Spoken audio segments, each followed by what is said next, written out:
Hi there, my name is Samuel and welcome back to another video, and today we should be reviewing the newest LEGO Ninjago Legacy Reimagined short, Sweating to the Goldies, which does introduce a new character, and this, in so many words, is a LEGO Ninjago Musical, which, honestly, when I saw a few photos, I was like, is this going to be one? It is quite a surprise, it's quite interesting, and yes, my ears are all sorted now, so apologies if I've been talking a bit louder in some of them, because, yeah, so there was a bit of a blockage there, so Matt didn't exactly help, but yeah, we're all good to go. So anyway, Sweating to the Goldies, which I thought was quite a funny one, and it opens up with this really interesting art style. It's kind of blurry, you can see taking screenshots of it, so it's not like highly detailed, it's more like a simplistic look, which is pretty interesting due to the fact that Wild Brain did help but do this. So then you actually get introduced to Gal Gossip, she's in this one, which is really interesting, and then you get to see Clutch Powers, which I forgot to say, this is basically a musical about Clutch Powers and his adventures, and about how good he is, because you know that's sort of like the tone that he got in Ninjago. And then in this shot, I could not believe it, you see the Teapot of Tyran. So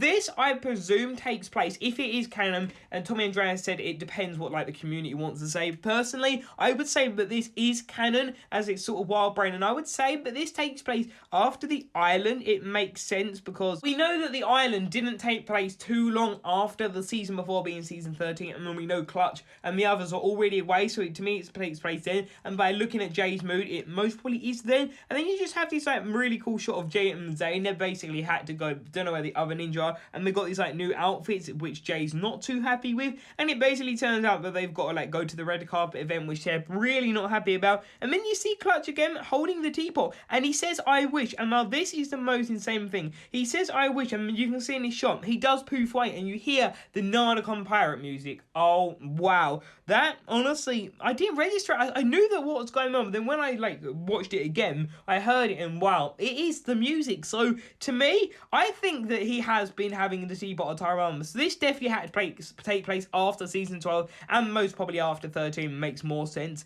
So it does seem like that he has been using the teapot of Tyran, which is so awesome, and this fuels my video that I want to do even more. Then you just got Jay and Zane doing these poses, then you got him doing this dance pose, which I thought was really funny, just the way Zane's like, what is going on, and Jay's like, come on bro, just dance. Like, it was quite a funny thing, and it's a nice homage to like the Just Dance episode of Ninjago, which was really interesting. Oh, I just got a notification there for an upcoming video. Anyway, we then got this one of Zane and Jay doing these poses. Moving on, we then get introduced to this new villain called Reflectra, which, yeah, she's a pretty interesting act, and it's really hard to understand what her name is, because like the way she says it in the music, and she basically is at the Ninjago History Museum, and she basically is trying to nick one of the paintings, or many of them as she can, and then you have this, and then basically she can like reflect things. She has this like reflection spin jitsu, which is really interesting to see. You can see them do like spin jitsu, which I'm not a fan of it here. It looks quite cartoony, and then she's basically like, you can't like stop us, and then Zane is like, you know what, I've got an idea, and then he like activates this thing on his arm, and then he just absolutely just starts pelting out into song, and then Jay's like, are you serious? And then he activates all the lights, which I thought was just really funny, just a way, and then they go into this like Clutch song, which is spelling out Clutch like C-L-U-T-C-H, and all of that, and then you can see the shot of Jay,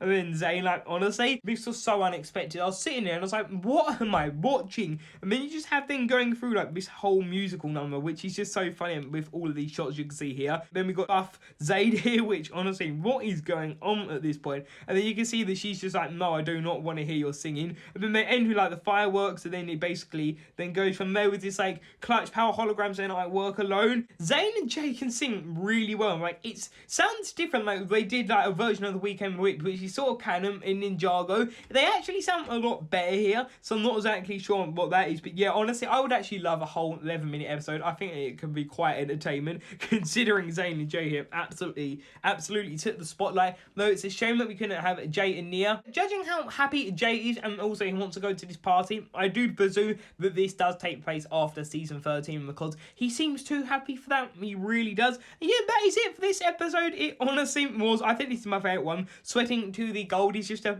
fact there's a Ninjago musical. I do enjoy when TV shows like don't have like not a musical genre, just add it in. Like the Flash and Supergirl, that is one of the best like crossovers. And then also Lucifer got that musical episode coming up. I just find it really entertaining when these characters, there's generally a few characters who really don't want to get involved with it, and they just do it. It's just absolutely, it's just entertaining for me. I think it's great. So yeah, this was a really good one. Like, I thought it's just really entertaining. But the thing about the Teapot and Tyran though, seriously, that, why? What is going on? That is incredible. So So yeah, that is what I think in this video. Thank you all for watching. What do you think? Leave your thoughts in the comment section down below, and I'll see you in the next video. See you there. Bye for now.